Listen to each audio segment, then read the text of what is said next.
मुख्यमंत्री लाडकी बहीण योजनेच्या निकषात बदल करण्याचे संकेत उपमुख्यमंत्री आणि अर्थमंत्री अजित पवार यांनी सोमवारी दिले। निवडणुकीच्या वेळी केलेल्या घोषणेनुसार पैसे दिले जातील, मात्र या योजनेचा लाभ गरीब घटकातील महिलांसाठीच असावा असं ते म्हणाले।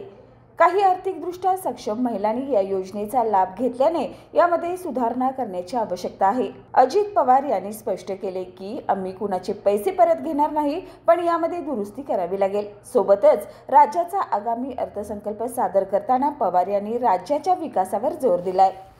विकसित महाराष्ट्राचं उद्दिष्ट साध्य करण्यासाठी शेती, उद्योग, पायाभूत सुविधा, रोजगार आणि सर्व घटकांचा समग्र विकास डोळ्यासमोर ठेवून हा अर्थसंकल्प तयार केला आहे असं ते म्हणाले।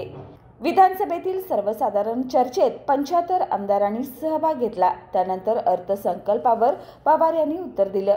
यावेळी विरोधी पक्षाच्या आरोपांचा समाचार घेत असताना अजित पवार यांनी कविता, शेरो शायरी आणि राजकीय टोलेबाजीचा वापर केला। बाळ, फ्रीजमधून श्रीखंड काढ ना। आम्ही पूर्वी घरीच बनवायचो श्रीखंड, त्याची चवच वेगळी होती। आता काय सगळं रेडीमेड। आजी, हे श्रीखंड खाऊन बघ।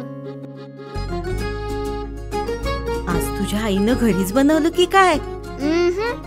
हे आहे गोकुळचं श्रीखंड, अगदी जिभेवर रेंगाळणार। जिभेवरच नाही तर मनावरही रेंगाळणार। गोकुळ श्रीखंड, मनावर रेंगाळणार।